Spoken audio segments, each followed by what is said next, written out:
मनाया जाता है? क्यों इस्लाम धर्म के लोग अधिकतर मांस खाते हैं? आज की हमारी वीडियो में आपके सभी सवालों के जवाब मौजूद है। चाहिए कि रामायण में सभी राक्षसों का वध किया गया था, लेकिन सिर्फ शूर्पणखा का वध नहीं किया गया था। उसकी नाक और कान काटकर उसे छोड़ दिया गया था, जिसके बाद शूर्पणखा अपना चेहरा कपड़े से छुपाकर रहती है। रावण की मृत्यु के बाद शूर्पणखा अपने पति के साथ शुक्राचार्य के पास गई और जंगल में उन्हीं के आश्रम में रहने लगी। राक्षसों का वंश खत्म ना हो, इसलिए शुक्राचार्य ने शिव जी की आराधना की और शिव जी प्रकट हुए।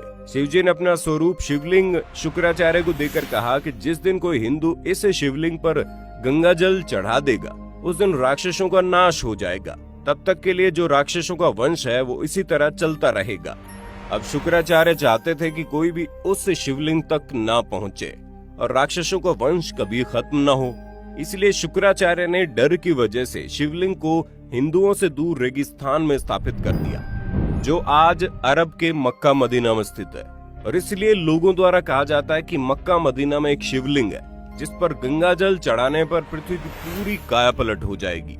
हालांकि सालों से कई सारे एक्सपर्ट इस बात से इनकार भी करते हैं, लेकिन अगर पौराणिक कथाओं की माने तो ये वही शिवलिंग है जिसे शुक्राचार्य ने हिंदुओं से बचाए रखने के लिए रेगिस्तान में छुपाया था। और इसी वजह से कोई भी हिंदू मक्का मदीना के अंदर प्रवेश नहीं कर सकता, क्योंकि अगर किसी हिंदू ने अंदर मौजूद शिवलिंग पर गंगा जल डाल दिया तो शूर्पणखा के वंशजों का विनाश हो जाएगा। शूर्पणखा जो आज उस समय अपना चेहरा ढककर रखती थी, वो परंपरा उसके वंशजों ने पूरी तरह निभाई। आज भी इस्लाम धर्म को मानने वाली औरतें अपना चेहरा ढक कर रखती हैं। और ये सुनकर आपको धक्का जरूर लगेगा, लेकिन शूर्पणखा के वंशज आज मुसलमान कहलाते हैं, क्योंकि शुक्राचार्य ने उन्हें वरदान दिया। इस वजह से विशेष तौर पर मुसलमान शुक्रवार को महत्व देते हैं। इन सारी चीजों को जानने के बाद आपके दिमाग में सिर्फ एक सवाल आ रहा होगा कि आखिर इस्लाम कैसे पैदा हुआ। तो दोस्तों, आपको बता दें, इस्लाम कोई धर्म नहीं है, वो एक मजहबी दिनचर्या है। दोस्तों, वहाँ पर मजहब का मतलब होता है अपने कबीले के गिरोह को बढ़ाते चले जाना, यानी कि अपने कबीले में रहने वाले लोगों की संख्या को बढ़ाते रहना।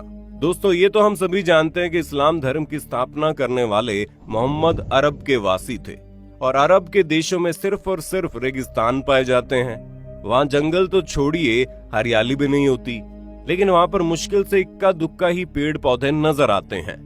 और इसी वजह से वहाँ पर लोगों के मरने के बाद उन्हें जलाने के लिए लकड़ियां न होने के कारण मृत शरीर को जमीन में दफना दिया जाता है। अब रेगिस्तान में हरियाली तो है नहीं, इसी वजह से वहाँ पर हरा चटक रंग देखकर इंसान चला जाता है, जो कि सूचक का काम करता है। इसी वजह से इस्लाम धर्म में हरे रंग को इतनी ज्यादा महत्वता दी जाती है।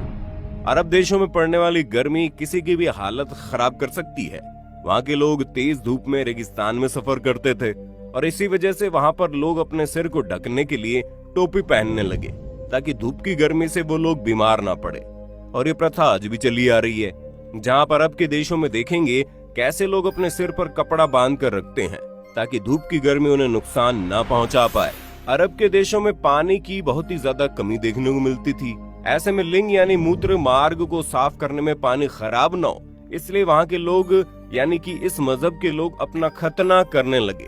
दोस्तों, खतना जो प्राइवेट पार्ट होता है, उसका आगे वाला हिस्सा काट दिया जाता है, और ये चीज अभी तक चलती आ रही है। सब लोग एक ही कबीले में खाना बदोश होते थे, इसलिए आपस में भाई बहन की निकाह कर देते थे।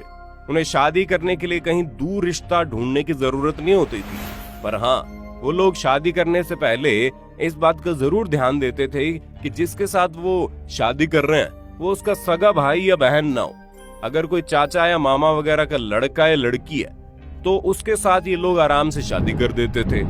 बस शर्त ये होती थी कि जिस शख्स से इस्लाम धर्म में शादी होती थी उसका जन्म आपकी माँ की कोख से ना हुआ हो। अब अगर बात की जाए खान पान की, ये तो आप जानते ही हैं कि अरब के देशों में रेगिस्तान के अलावा आपको और कुछ देखने को नहीं मिलेगा। वहाँ खेती बाड़ी करना या फिर फलों को उगाकर खाना असंभव था। इसी वजह से वहाँ के लोग जानवरों को मारकर अपना भोजन बनाते थे, और वही परंपरा आज तक चली आ रही है। भले ही आज हर जगह गेहूं, चावल, फल फ्रूट पहुंच सकते हैं, लेकिन फिर भी इस्लाम धर्म के ज्यादातर लोग पुराने समय की तरह ही जानवरों को मारकर खाना पसंद करते हैं। हालांकि पहले के समय में लोगों को ये पता था कि किसी भी जीव को मारना अच्छी बात नहीं होती, इसलिए वो अपनी भूख मिटाने के लिए जिस किसी भी जानवर को मारते थे उसे कुर्बानी का नाम दे देते थे। और जब जानवर की कुर्बानी की जाती थी तो उस वक्त अल्लाह को याद कर लिया जाता था, ताकि जानवर की मौत का जो पाप है वो उनके सिर पर ना चढ़े। ये चीज धीरे धीरे बढ़ती गई और एक प्रथा में बदल गई, और अब तो इसे दुनिया भर में त्योहार की तरह मनाते हैं, जहां जानवरों की कुर्बानी करके लोग उसे खाते हैं। वैसे आज लोग इन सारी चीजों के बारे में नहीं सोचते और किसी भी जानवर को खाने में बिल्कुल भी संकोच नहीं करते। अब ये बात तो आप अच्छे से जानते हैं कि रेगिस्तानी इलाके में मूर्ति वगैरह को बनाने के लिए मिट्टी नहीं मिलती, इसलिए जिसकी वजह से इन्होंने मूर्ति पूजा को अपने कबीले से यानी अपने मजहब से खारिज कर दिया। कबीले को एक जगह से दूसरी जगह लगातार आना जाना रहता है, इसलिए वो लोग कम बर्तन रखते थे और एक ही थाली में 4-5 लोग बैठकर खा लेते थे। मुसलमानों के कबीलों की संख्या को अधिक से अधिक बढ़ाया जा सके, इसलिए कबीले में एक आदमी को 4 शादियां करने की इजाजत थी। अब अगर इन सारी बातों पर गौर किया जाए तो इससे ये चीज साफ होती है कि इस्लाम कोई धर्म नहीं है बल्कि कबीला है, जिसे सिर्फ जनसंख्या को बढ़ाने के लिए बनाया गया है। और इसके जो नियम है वो उनके सिद्धांत नहीं बल्कि इनकी दिनचर्या है। जिस तरह वातावरण इन्हें मिला उस हिसाब से इन लोगों ने जीना शुरू कर दिया, और आज भी वातावरण और आसपास का माहौल बदलने के बावजूद ये लोग उसी तरह से अपनी जिंदगी बिता रहे हैं। दोस्तों, हमने आपको इस्लाम से जुड़ी जितने भी बातें बताई है वो सारी सच्ची है, तभी तो आज इस्लाम धर्म को मानने वाले लोगों की जनसंख्या लगातार बढ़ती जा रही है, जिस पर चाहकर भी कोई रोक नहीं लगा सकता। और जिस हिसाब से मुसलमानों की संख्या बढ़ती जा रही है उसे देखते हुए ये कहना गलत नहीं है कि आने वाले कुछ ही सालों में दुनिया में सबसे ज्यादा मुसलमानों की आबादी देखने को मिलेगी। अब हमारे बहुत से मुसलमान भाई बहनों को ये सारी बातें सुनकर बुरी लग रही होंगी, हम उनके धर्म को इस तरह से कह रहे हैं, पर दोस्तों हमारा इरादा किसी भी धर्म को ठेस पहुंचाना नहीं है, बल्कि हम तो आपके सामने कुछ ऐसे फैक्ट्स रख रहे हैं